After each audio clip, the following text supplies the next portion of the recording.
आ गया, फाइनली आ ही गया। आप टाइटल देख के समझ गए होंगे मैं किसकी बात कर रहा हूँ। डूम्सडे का ट्रेलर आ चुका है। और क्यों बात हो रही है इतनी डूम्सडे की? इस साल काफ़ी बड़ी रिलीजेस थी उसके अलावा, जैसे कि दी ऑडिसी क्रिस्टोफर नोलन की जो लास्ट वीक रिलीज़ हुई है, स्पाइडरमैन जो नेक्स्ट वीक रिलीज़ होने वाली है, रामायण जो बॉलीवुड की सबसे मेगा बजट मूवी होने वाली है, किंग एसआरके की 3 साल के बाद की वापसी। तो फिर क्यों डूम्सडे की इतनी बात हो रही है और इसे क्यों बताया जा रहा है इस साल की सबसे बड़ी मूवी? आइए इस वीडियो में बात करते हैं। क्यों डूम्सडे इतनी इंपॉर्टेंट है मार्वल के लिए? मुझे लगता है मार्वल का सबसे बड़ा बेट है ये अब तक का। आओ बताता हूँ क्यों। पहले फोकस करो पहले 10 साल पे, 2008 से 2018 तक। जो भी मूवीज़ मार्वल ने निकाली सब मॉन्यूमेंटल थी। या वो आयरन मैन हो, वो कैप्टन अमेरिका हो, थॉर हो, ब्लैक पैंथर हो, डॉक्टर स्ट्रेंज हो, सब सुपर डुपर हिट थी। बट 2018 से 2026 तक जर्नी बहुत ही हिट और मिस रही है। उन्होंने काफ़ी न्यू कैरेक्टर्स इंट्रोड्यूस किए हैं, जैसे मिस मार्वल, उन्होंने फैंटास्टिक फोर को लाया, शैंग ची लाया, बट ज़्यादा मूवीज़ चली नहीं। मुझे जितना याद है लास्ट 2 साल में सिर्फ guardians of the Galaxy volume 3 hit थी और डेडपूल और वुल्वरिन वाली मूवी हिट थी। सो उनके लिए अब लेगेसी स्टेक पे है। यहाँ से मार्वल कैसा पाथ लेगा आगे, वो इस मूवी पे डिपेंड करता है। इसलिए मुझे लगता है उन्होंने रॉबर्ट डाउनी जूनियर और क्रिस एवंस को वापस बुलाया है, बिकॉज़ उनको चाहिए कि उनकी जो ओल्ड ऑडियंस थी, जिन्होंने कनेक्ट छोड़ दिया लास्ट 8 ईयर्स में, वो वापस आ जाए। ये तो बात हुई मार्वल की लेगेसी की। अब बात करते हैं फाइनेंशियल्स पे। क्या आपको लगता है कि मार्वल इस मूवी पे बहुत ज़्यादा बेट कर रहा है?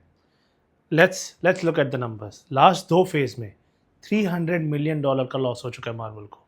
फिर से सुनो एक बार, $300 मिलियन का लॉस, और ये कोई छोटा नंबर नहीं है। और हम बात भी किसकी कर रहे हैं?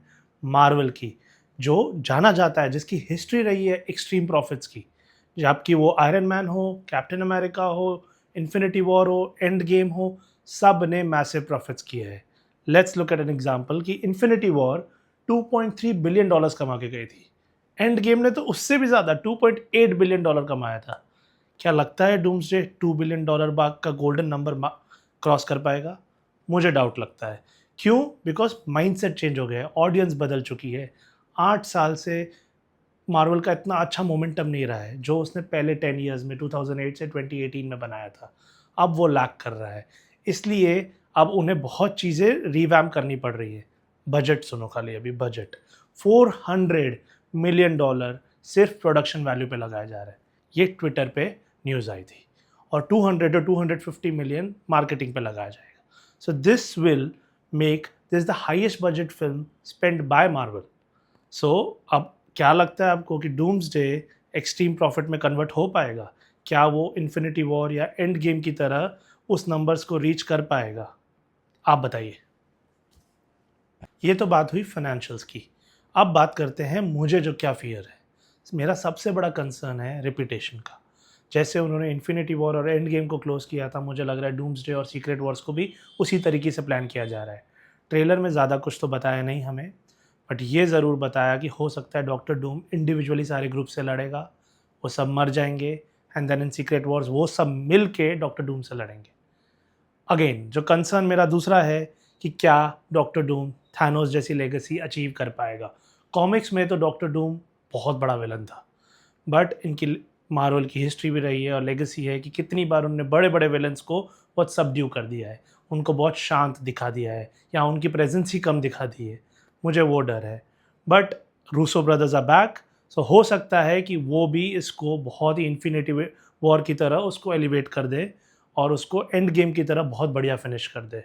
But I only hope is and fingers crossed कि वो रिपिटेटिव ना हो और ऑडियंस को रिपिटेटिव ना लगे। अब इतना सब बात कर ही लिया है तो ट्रेलर को भी बात कर लेते हैं।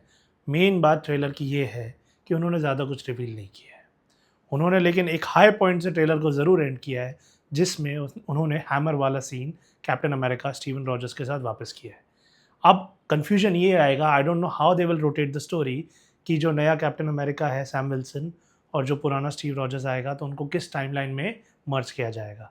ओवरऑल ट्रेलर अच्छा था, काफ़ी छोटा था, ज़्यादा कुछ पता नहीं चला, बट इट्स एंड पीसेस में अच्छा था। एंड एंड तो जैसे बताया मोन्यूमेंटल था एंड स्पेशली नॉस्टैल्जिक था for all the captain America fans.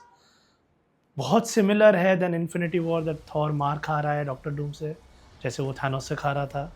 So I don't no क्या ये लोग जानबूझ के ऐसे ट्रेलर्स निकाल रहे हैं कि लोगों को वापस थिएटर्स तक बुला सकें, कि उन लोगों की कोई और स्ट्रैटेजी है। सो अब मुझे लगता है ये वीडियो का एंड है, और मेरे हिसाब से मेरे जैसे काफ़ी लोग होंगे जो सुपर एक्साइटेड होंगे डूम्सडे के लिए। एंड ऑफ कोर्स आगे और मटेरियल आएगा जिस पे हम ज़रूर बात करेंगे। This was my first talking about pop culture event और मूवीज़, कि कितना मैं पैशनेट हूँ इन चीज़ों के बारे में। सो लेट मी नो आपको कैसा लगा, write down in the comment आपको मार्वल की फेवरेट मूवी कौन सी है, या आपको मेरा काम कैसा लगा, any suggestion please give it to me. और अगर आपको ये वीडियो अच्छा लगता है तो please share it to your friends and like and share please. And also if you have some time, अगर आपके 2 मिनट मिल जाएंगे तो आप इसको सब्सक्राइब भी कर सकते हो। Thank you so much, and मिलते हैं अगले वीडियो में।